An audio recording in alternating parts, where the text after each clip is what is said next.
la presentación de esta jornada, que le pusimos como título Diálogos de Integración del Saber, es una experiencia primera que el Instituto para la Integración del Saber intentará desarrollar con la participación activa de todos ustedes. Me presento, soy Horacio García Bocio, el coordinador del Instituto para la Integración del Saber, y les presento también a quienes van a realizar esta experiencia en clave de diálogo entre las ciencias, la filosofía. Lamentablemente el teólogo Jorge Fasari no pudo llegar por cuestiones del clima, y el ingeniero Gustavo Giuliano desde la epistemología de la ciencia. Ustedes recibieron nuestra invitación, la presentación del doctor Mario Mariscotti, físico nuclear, que está al centro. A su derecha el doctor Néstor Corona, filósofo, y el ingeniero doctor Gustavo Giuliano, especialista, doctor en filosofía o epistemología de la ciencia. ¿Cuál va a ser la dinámica del día de hoy? La dinámica es no una exposición magistral de ninguno de los tres, sino replicar algo que ya en una invitación particular hicimos en el instituto, que es a partir de algunas inquietudes, algunas formas de pensar y de comunicar el conocimiento. Se dio naturalmente entre el doctor Mariscotti y los miembros del Consejo del Instituto, que es un consejo interdisciplinario. En ese espacio, y de alguna forma alentando a lo que la UCA pretende, que es el diálogo interdisciplinario, por un lado, y luego el diálogo en esta clave de integración. Bueno, la experiencia de hoy pretende ser nada más y nada menos que eso. ¿Cuál va a ser la dinámica entonces? La dinámica implica una primera aproximación por parte de los tres expositores, y a medida que ellos van exponiendo o pensando o intercambiando, sin un libreto previo,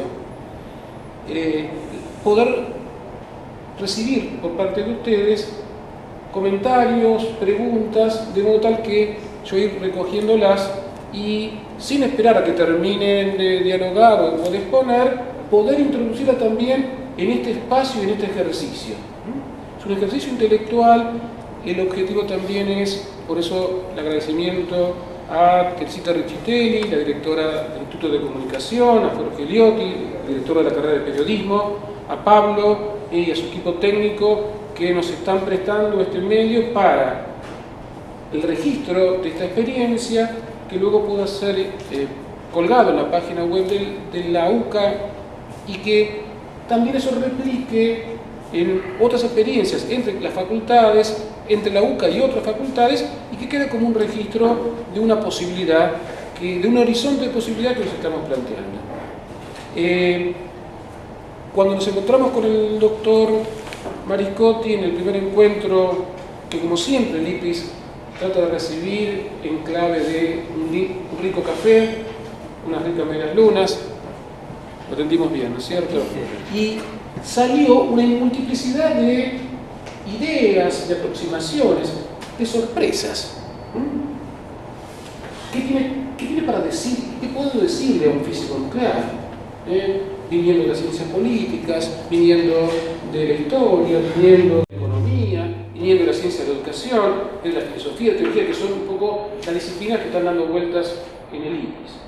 Y salieron de esa multiplicidad de temas 4 para empezar, para que el doctor de alguna forma empiece a comentar a modo de motivación inicial.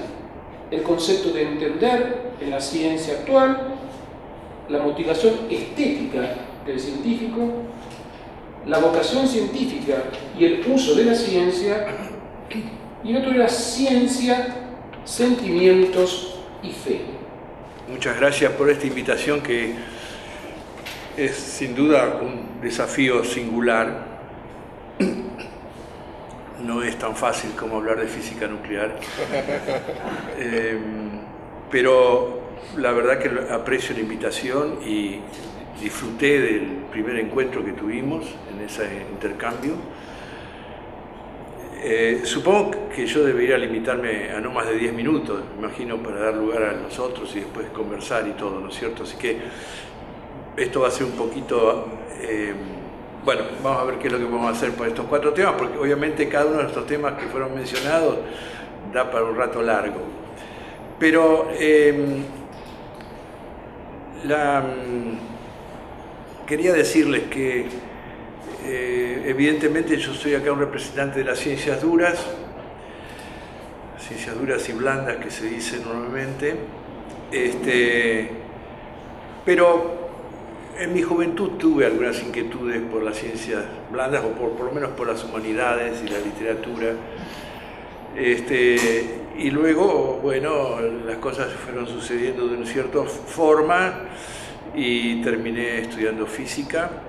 La opción por la física fue una cosa media especial, porque yo tenía toda ya armada mi vida para ser ingeniero, y cuando terminé primero en ingeniería, justamente me gustó tanto ese primero en ingeniería que me enteré en ese momento que había una facultad de ciencias exactas y decidí de un día para otro cambiarme de facultad, porque el primer año de ingeniería es un primer año básicamente científico, y en ese momento me di cuenta que la ingeniería en sí misma no iba a ser como ese primer año y que me había gustado tanto. O sea que yo cambié de carrera por las razones equivocadas, digamos, porque me gustó mucho lo que estaba estudiando. La verdad es que he disfrutado muchísimo. Fue un escándalo familiar, debo decir, en el momento que hice el cambio.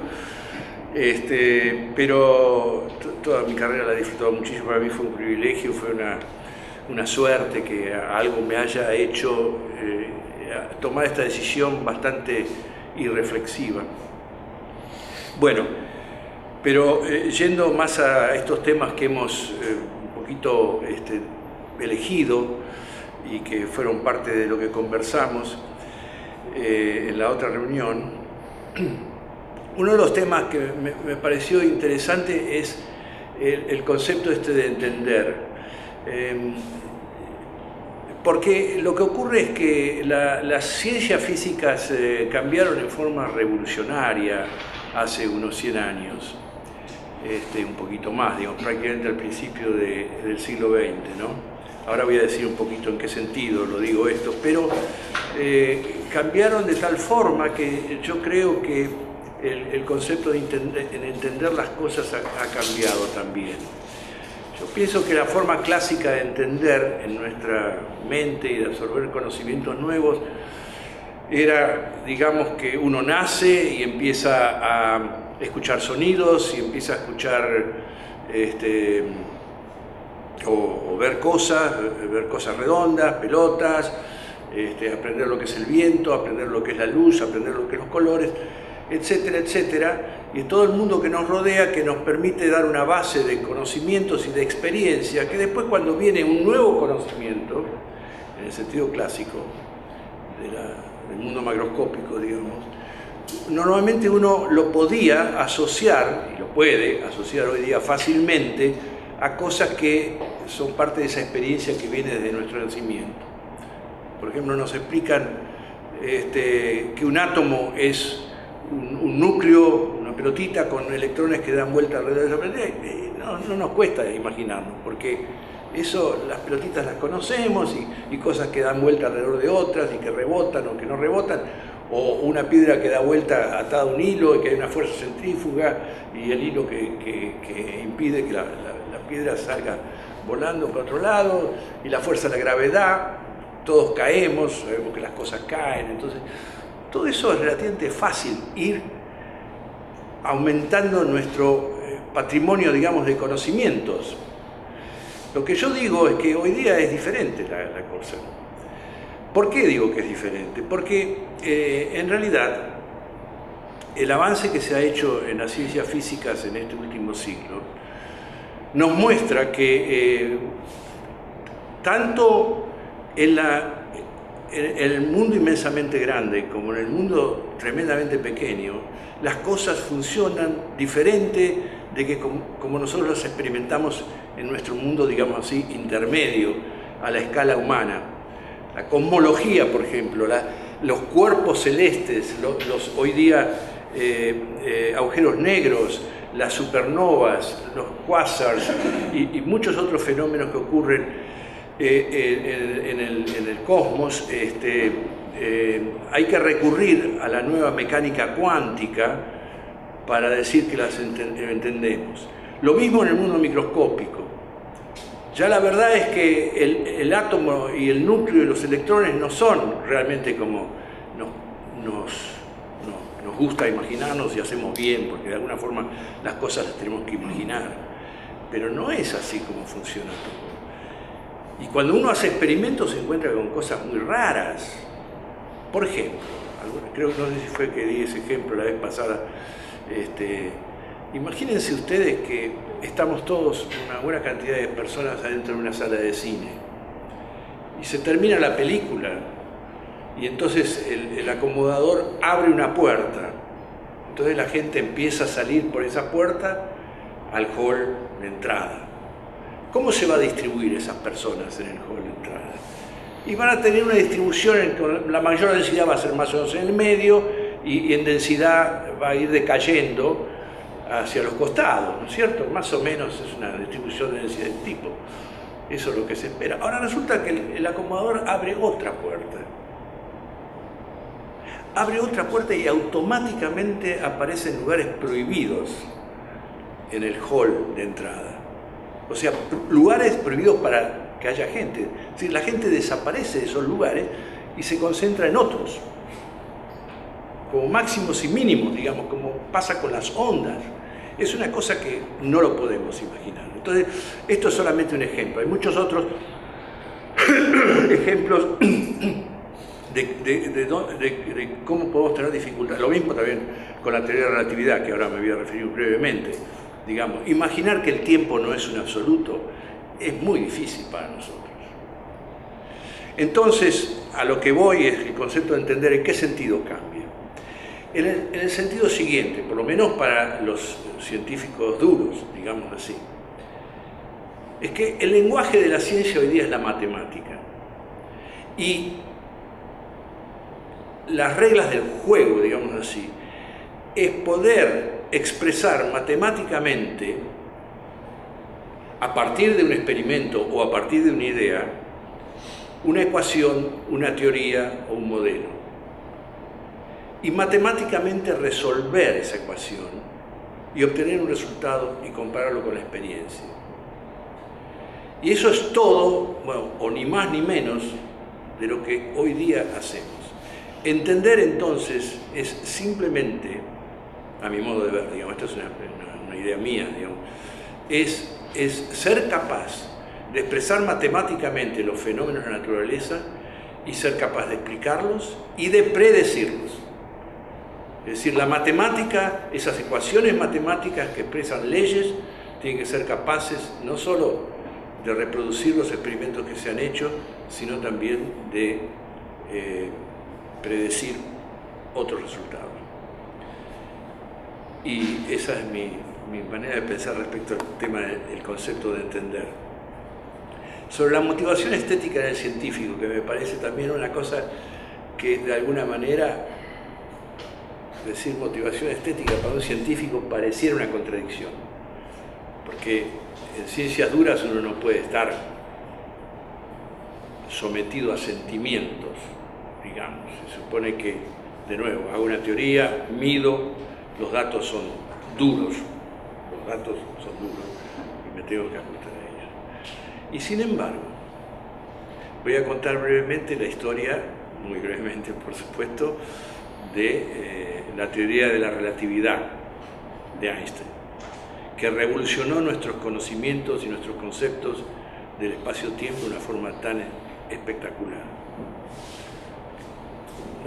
Tan espectacular que es muy difícil imaginarse de cómo es la realidad, en la forma como el espacio y el tiempo están hoy día entremezclados y que el tiempo transcurre de forma diferente según el sistema en el que nos encontremos. Un sistema se diferencia a otro porque las velocidades son diferentes. Les podría dar un ejemplo después, en todo caso, de que esto... Lo voy a hacer muy rápidamente. Supongamos que ustedes están en la estación de tren, esperando el tren, y de pronto, por la vía del otro lado, pasa un tren a una cierta velocidad, digamos 20 km/h yendo en esa dirección. Y hay un pajarito que vuela, digamos, a 30 km/h, en la misma dirección que el tren. Obviamente, nosotros que estamos parados en la estación, medimos la velocidad del pajarito y vemos que es 30 km/h. Y el señor que está en el tren mide la velocidad del pajarito y ¿qué va a medir? 10, porque es la diferencia entre 30 y 20, para así, entre que está parado. Eso está clarísimo. Bueno, no es así. Cuando el pajarito es la luz, los dos observadores miden exactamente lo mismo. Si ustedes piensan un poquitito, se van a dar cuenta, es muy difícil entender eso. Es muy difícil. Y Einstein dio la clave. Dijo, lo que pasa es que el tiempo transcurre en forma diferente para el que está parado en la estación que para el que está arriba del tren. Solo que estos efectos se notan cuando las velocidades son cercanas a la velocidad de la luz. Pero ese tipo de violencia, digamos, conceptual es lo que, no sé si decir estamos sufriendo o estamos gozando, pero lo cierto es que es así. Entonces, ¿a qué me refiero a la motivación estética?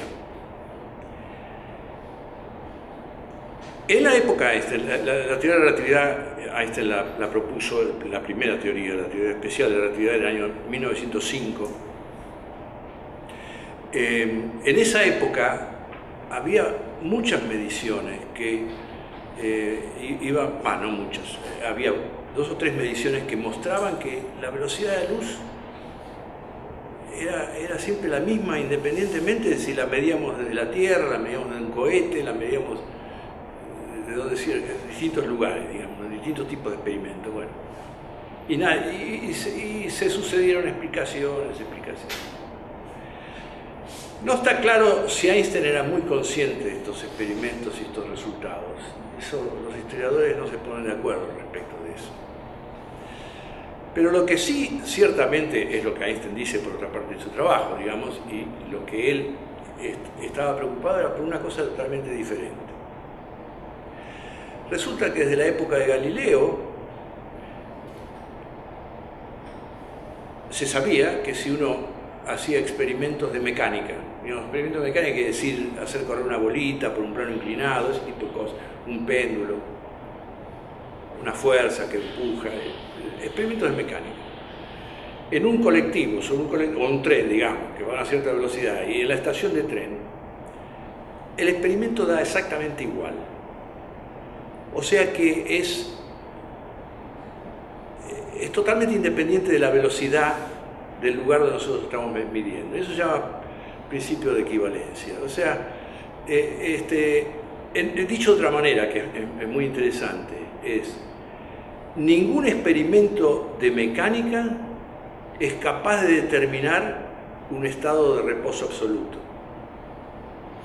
Lo único que se puede saber es que una cosa se mueve respecto a la otra, pero no hay experimento de mecánica capaz de decirnos a nosotros, usted está en el reposo absoluto, todos los demás se mueven respecto a usted. No, eso no es posible. El problema que tenía Einstein y toda la humanidad, por supuesto, pero Einstein era el que realmente lo trabajó, es que los experimentos de electricidad y magnetismo sí. La teoría de Maxwell tiene una velocidad de luz incorporada en la ecuación que hace que, si, de acuerdo a Maxwell, si uno hace un experimento de electromagnetismo arriba del tren y lo hace en la estación de tren, quieto, digamos, da diferente. O sea que con un experimento de electromagnetismo puedo determinar el sistema que está en reposo absoluto. Bueno, no es así. Y a Einstein le preocupaba. El aspecto estético estaba en eso, en que una rama de la física nos permite determinar el estado de reposo absoluto y la otra área no. Y además, ¿cómo es eso del estado de reposo absoluto? Es complicado, digamos, en un universo que tiene millones de millones de millones de millones de estrellas y de galaxias, que uno puede decir, yo estoy en el reposo absoluto, en un universo que se expande, etc. Bueno, fue la motivación que lo llevó a Einstein a desarrollar su teoría de relatividad y a tener, digamos, la valentía, quizás pueda llegar a decir, de decir lo que está pasando es que la velocidad de la luz es constante en todos los sistemas y el tiempo cambia en todos los sistemas. Y de esa manera, diciendo eso, ahora no hay ningún experimento de ningún área de la física que permita establecer un sistema de coordenadas en reposo absoluto. Bueno, ese era el tema de la motivación estética del científico. Es decir, la ciencia está muy empujada, digamos, por la idea de la simplicidad. Yo creo que el mundo de la física atómica, digamos, me parece que llegó a una especie de máximo de felicidad, llamemos así, si podemos decir, en el año 32, cuando se descubrió el neutrón. En ese momento quedó clarísimo que todo el universo está construido en base a tres cosas: a un electrón, un protón y un neutrón. Y no hace falta más que esas tres cosas para explicar todo el universo. Fantástico, eso sí que es fantástico. Entonces eso causa felicidad y las teorías, lamentablemente con el pasaje del tiempo eso se destruyó. Empezaron a aparecer aceleradores de más y más energía, empezaron a aparecer más y más partículas. Es otra historia, no voy a meterme con eso porque si no, no terminamos. Pero así es, digamos. Esto, bueno, las partículas se multiplicaron, después en los años 60 alguien vino y dijo, hay otras tres partículas que explican todo. Entonces de vuelta, digamos, si uno hace la curva de la felicidad, ¿no es cierto? La felicidad crece para el año 32, cae para los años 40, sube de vuelta en los años 60 con la invención, digamos, el postulado de los quarks, que después se comprobaron. Y digamos que ahora está bajando bastante.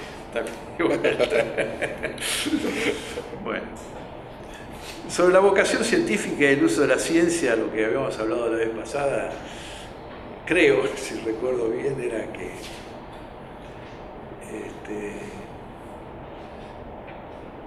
creo que todos podemos estar de acuerdo que el conocimiento es un valor, nos hace bien a todos. Digamos, saber más nos hace más independientes. Yo digo, en algún lado dije que el conocimiento nos da libertad, la ignorancia nos da esclavitud. Pero además, digamos, evidentemente es un bien social, porque uno puede claramente demostrar que el conocimiento, sobre todo en este último siglo, ha traído, es cierto, desgracias, pero también mucho adelanto para la civilización. Acá yo había notado una estadística que no lo podía creer. En Estados Unidos, en 1904, alguien hizo este trabajo en el diario Los Angeles Times. La expectativa de vida era de 47 años. Solo el 8% tenía teléfonos, solo el 14% tenía bañaderas. 2 días de paga era lo que se gastaba para pagar un minuto de comunicación de costa a costa. Solo 200 kilómetros de caminos pavimentados, 6% de graduados de secundario. Bueno, o sea que uno puede decir qué bueno que haya ciencia. Entonces, ahora, yo creo que lo que está bueno es que en realidad el ser humano tiene como una vocación innata no sé si una vocación científica en el sentido que le gusta investigar, pero seguro que el ser humano tiene metido en sus genes el deseo de saber más. Y eso es bueno, porque entonces hay mucha gente que tiene ganas, tiene vocación de ser científicos. Y uno se pregunta si esa gente que le gusta hacer ciencia, está bien que el resto de la sociedad le pague o no. Porque muchas veces algunos de nosotros hemos dicho públicamente, qué suerte que tengo que me paguen por hacer lo que me gusta. Bueno, yo creo que el equilibrio se restablece cuando uno se da cuenta que aprovechar a esa gente que le gusta hacer investigación científica es un bien social, porque el resultado de esa tarea es un beneficio para todos. De manera que creo que eso hay que comprenderlo, digamos, es esa especie de equilibrio entre lo que es la felicidad de ser científico y el aporte que uno hace a la sociedad haciendo científico, que justifica que la sociedad en conjunto invierta recursos en cosas. Y el último es la más difícil de todos, tipo ciencia, sentimientos y fe.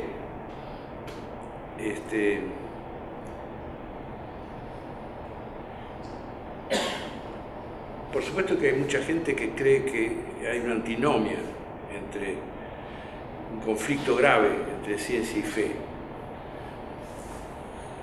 Y hay otros que creemos que no. Son cosas muy diferentes.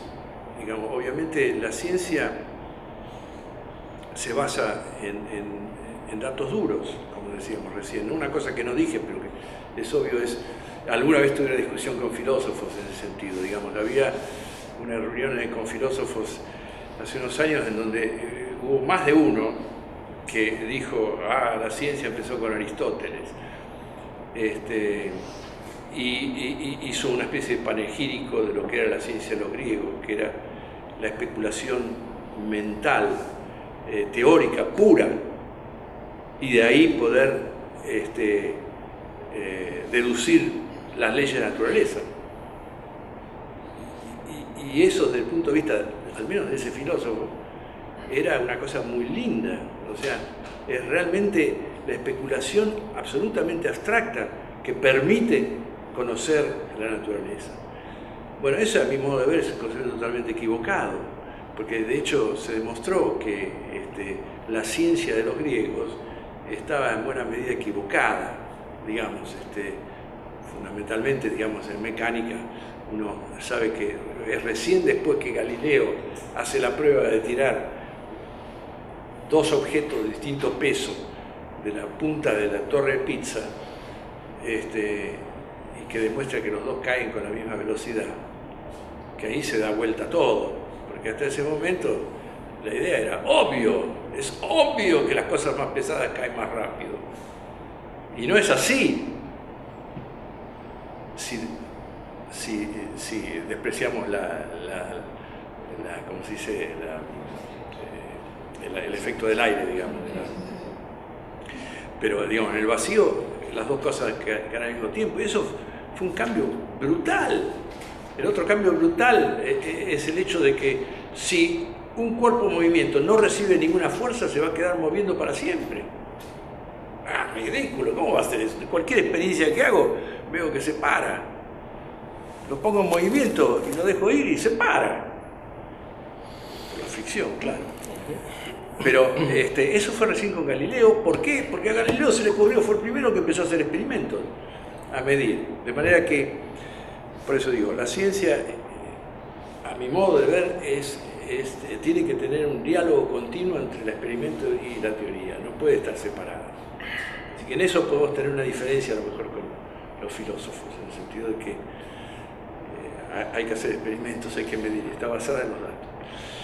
Y la fe es totalmente diferente, digamos, uno no hace experimentos con la fe, o por lo menos no a la manera de la investigación científica. Entonces el problema de que la existencia de Dios no la puedo probar, entonces como científico, ¿cómo puedo creer algo que no puedo probar? Bueno, de hecho, yo como científico creo en muchas cosas que no puedo probar. Por ejemplo, creo en la existencia de agujeros negros, yo no lo puedo probar, yo tengo que creer que alguien me dice que hay agujeros negros y otras tantas cosas que ocurren en la ciencia, el efecto túnel, por ejemplo, el principio de incerteza, etc. Bueno, algunas de esas cosas sí lo puedo comprobar, yo lo puedo comprobar en el laboratorio, pero otras no. Uno siempre está creyendo cosas. Ahora, para no demorarlo más a este tema, que es un tema, ustedes se dan cuenta, súper amplio,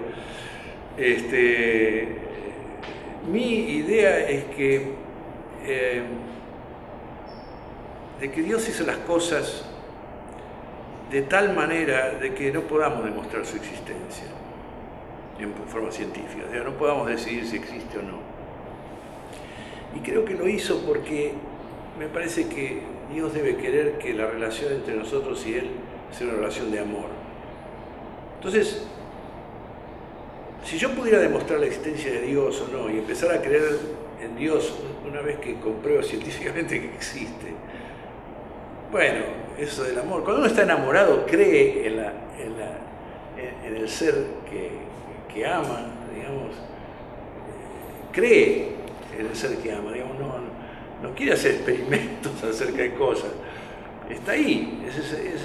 Entonces, a mí me da la impresión de que las cosas están hechas de tal forma, por Dios, digamos, de tal forma de preservar ese principio de relación amorosa entre el ser humano y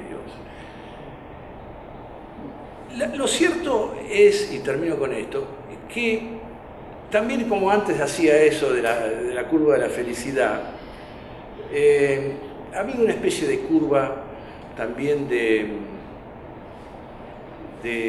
diríamos, de divergencias o diríamos de argumentos a favor o en contra de que la ciencia favorece la idea de Dios o la ciencia no la favorece. Eso también ha tenido una curva de ese tipo. Por ejemplo, a fines, me parece a mí, yo no vivía entonces, ¿no? Pero a fines del siglo XIX me da la impresión de que había un gran impulso del positivismo y que se creía que en ese momento la ciencia daba para todo y explicaba todo. Era increíble, la soberbia del ser humano es muy interesante porque en ese momento, cuando eso ocurría, todavía no se sabía de la existencia del electrón, que es la partícula fundamental de nuestra vida. Bueno, o sea que no conocíamos nada, sin embargo pensábamos que conocíamos todo y que ya no había mucho más que hacer y que por lo tanto Dios no hacía falta, etcétera, etcétera. Ustedes saben que el peor, de acuerdo a su propia confesión, el peor error de Einstein en su carrera, el desarrollo de la teoría de la relatividad general, fue el que pensar que la teoría le estaba... Bueno, la teoría a primera vista, son ecuaciones de la teoría de la relatividad general, son bastante complicadas de resolver. Ha llevado muchos años resolver las ecuaciones de la relatividad general. De manera que Einstein propiamente tenía solamente algunos primeros resultados. Esos primeros resultados le daban que el universo era expansivo. La teoría que él mismo había creado le decía que el universo era... El concepto de que en ese momento, estoy hablando de los años 17, 18, 19, el universo era estático, era tan arraigado que Einstein le agregó una constante ad hoc a sus ecuaciones de la relatividad general, para que las ecuaciones dieran un universo estático. Y bueno, poquitos años después Hubble descubrió que el universo está en expansión y hoy día nadie duda de eso. Sabemos que está en expansión, además desde hace pocos años hay un gran misterio que no está resuelto, y es que no solo está en expansión, sino que está acelerándose, se está expandiendo de forma acelerada, lo cual implica la existencia de una materia o de una fuerza que todavía hoy desconocemos totalmente.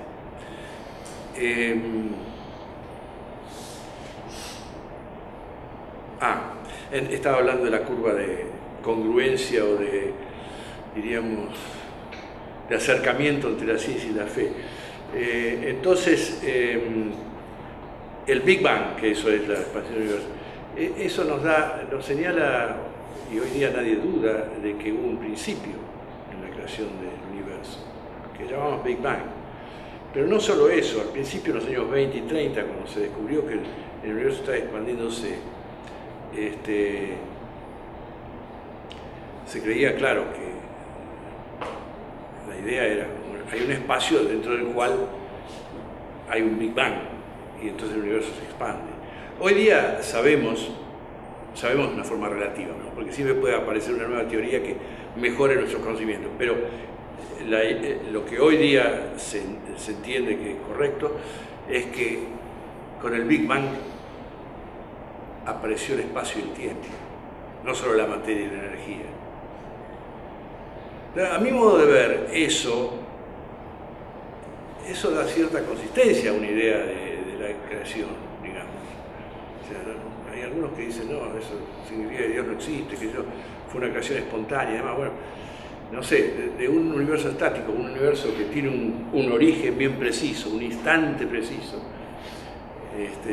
de acuerdo con el Génesis, ¿no? De pronto a Dios se le ocurrió crear el cielo y la tierra, hizo la luz, después hizo los astros, después hizo el hombre. Bueno, esas cosas, otra cosa que es increíble es que si uno indaga, la naturaleza tiene, las leyes de la naturaleza tienen ciertas constantes. Yo les puedo decir que si esas constantes que fijan la actuación de las leyes de la física fueran distintas en una millonésima parte de lo que son, la vida no existiría sobre la Tierra. Y son como 20 de esas cosas que uno puede señalar, que es realmente, uno dice, bueno, hoy día hay muchos que dicen, lo que pasa es que hay infinitos universos, y entonces nosotros nos da la casualidad que, claro, vivimos de los infinitos universos se pueden dar todas las combinaciones posibles, incluyendo aquella en donde las constantes tengan ese valor preciso. Y nosotros, claro, vivimos en el universo donde las constantes tienen el valor preciso que hace falta para que exista la vida. Bueno, pero también creer en infinitos universos parece una salida un poquito barata, digamos, ¿cierto? Uno dice eso para no creer en Dios, pero cree en los infinitos universos.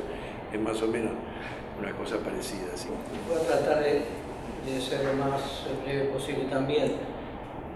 Conforme a mi natural posesión, escribí un montón de cosas que no se las voy a zampar a ustedes, solamente algunas ideas.